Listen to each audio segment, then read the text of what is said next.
Hello, welcome to Morning Coffee with Maddog Merv, and well, we've got a beautiful Sunday on tap today. Let's see what we got going on the channel, shall we? Welcome to Morning Coffee, Maddog Merv today. Got our French roast this morning again. I wonder if I'm a big fat guy. I mean, And then holy they cow. I always had a schmear. So he's probably going for bagels. He's trying to steal Oh bagels. my gosh, I can't even believe it. I have no clue. And I got a bunch of chores to do. Oh, who wants to do that? So again, we're going to skip the shout out, guys. Sorry, I haven't been doing much YouTubing this week, so we'll try and do one next week. So this last week, we weren't going to have a show, but because of the situation, I had to show you guys. So that junkyard, oh man, going back on Google Earth and looking over the decades that it's been there, really the last, I would say from the 20 teens through to about 2020-ish is the heyday of that place and all of the stuff that he had there. Now, I can go back and look clear back into the 90s and even into like 1985. And it's funny because you've got that place and you've got the recycler next door. And they're like an island. There's just nothing else around there back in the days. And that's true. It was very spread out, businesses and things many years ago down in that area. And so it's been sad to see the urban sprawl that goes on everywhere in this valley, but particularly a place like that.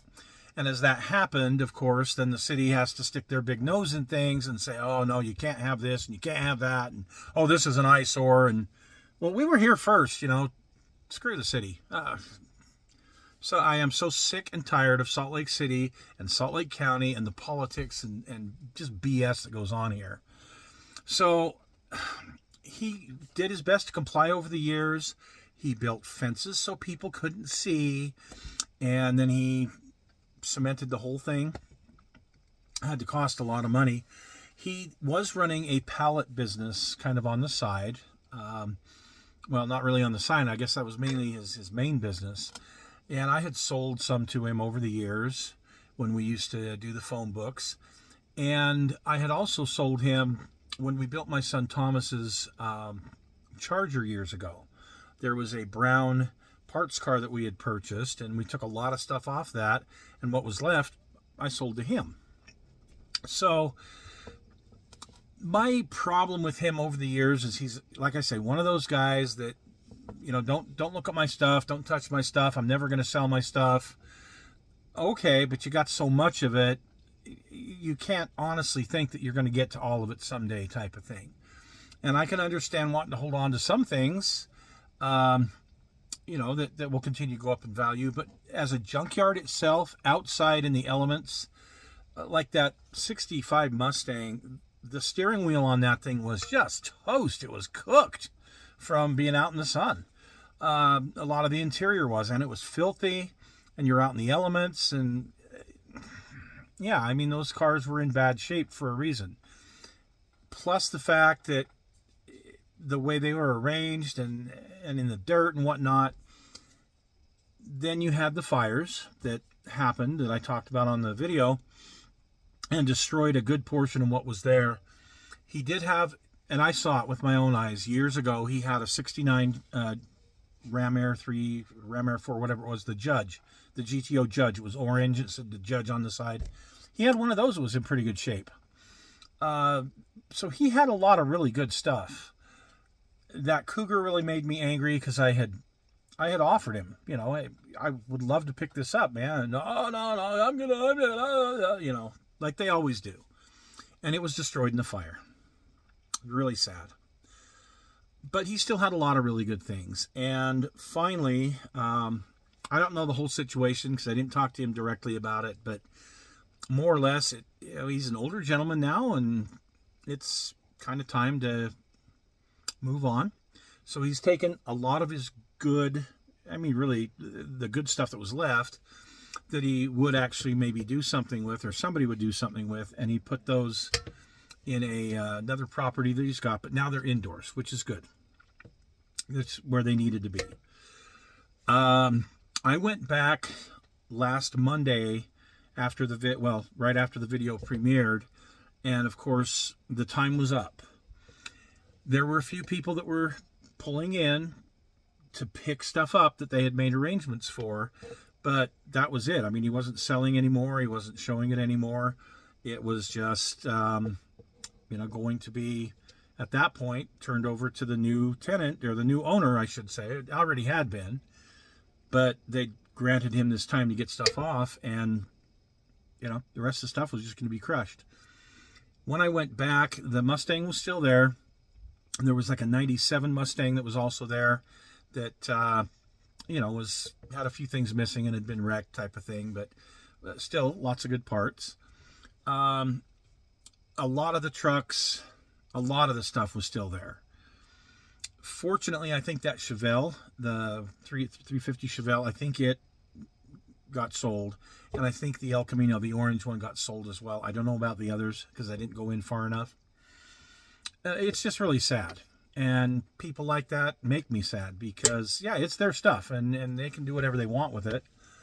But by the same token, a lot of this stuff is, it's more of auto archaeology. It's more of they're not just cars at this point. They're something that is very important. And I get that you want to build them all. And, yeah, we all do. But you're not going to do it in 4 lifetimes, even if you had the time.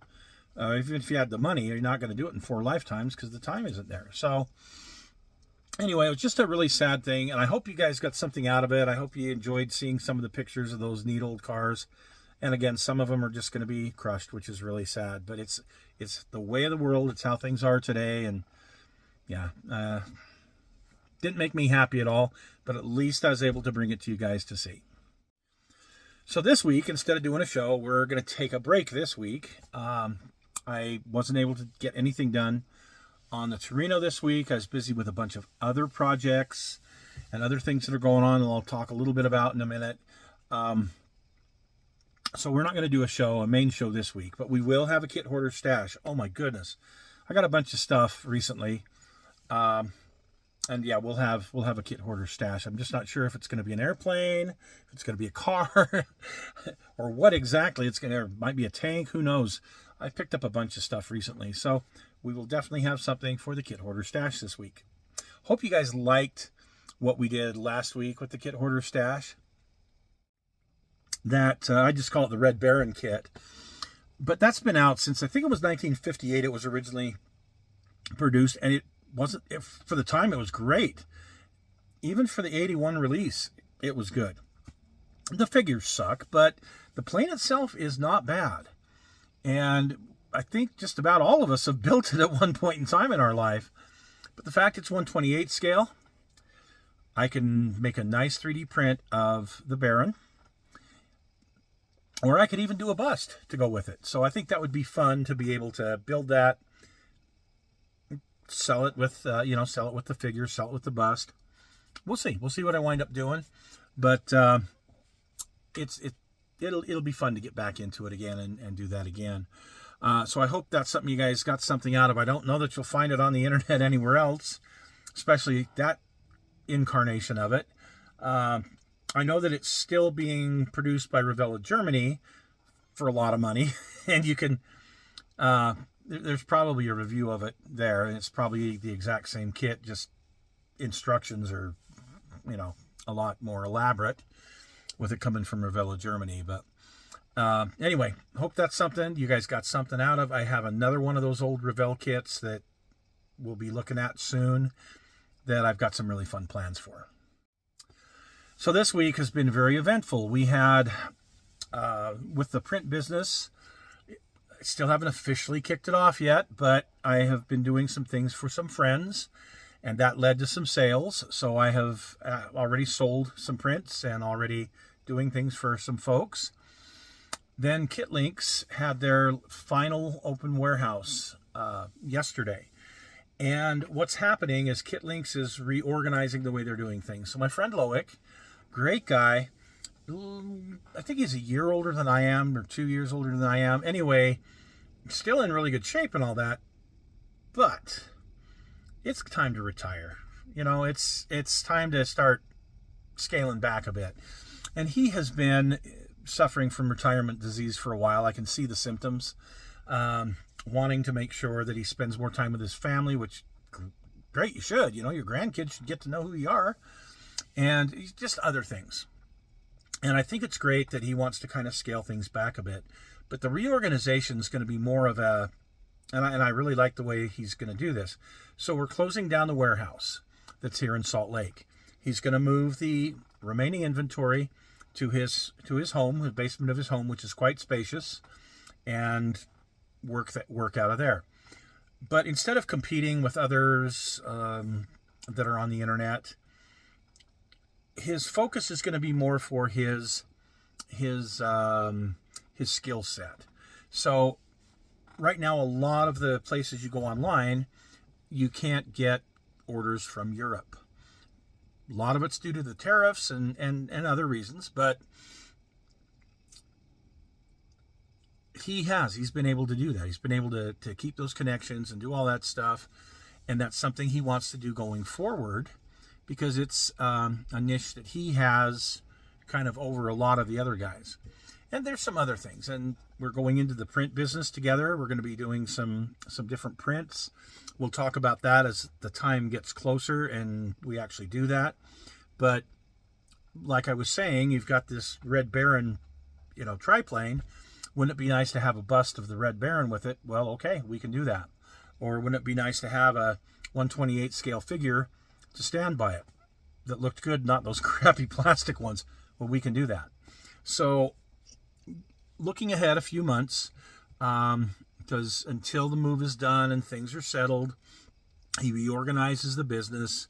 Probably the 1st of April, I'm going to roll my stuff out and what I'm doing, and then probably a month later, we'll kind of roll it into his business. And he'll have a choice. I've got some lines that I'm making, and he can pick up any of the lines he wants. If he wants to do those, I call them the legacy prints, which are the family members and things, great.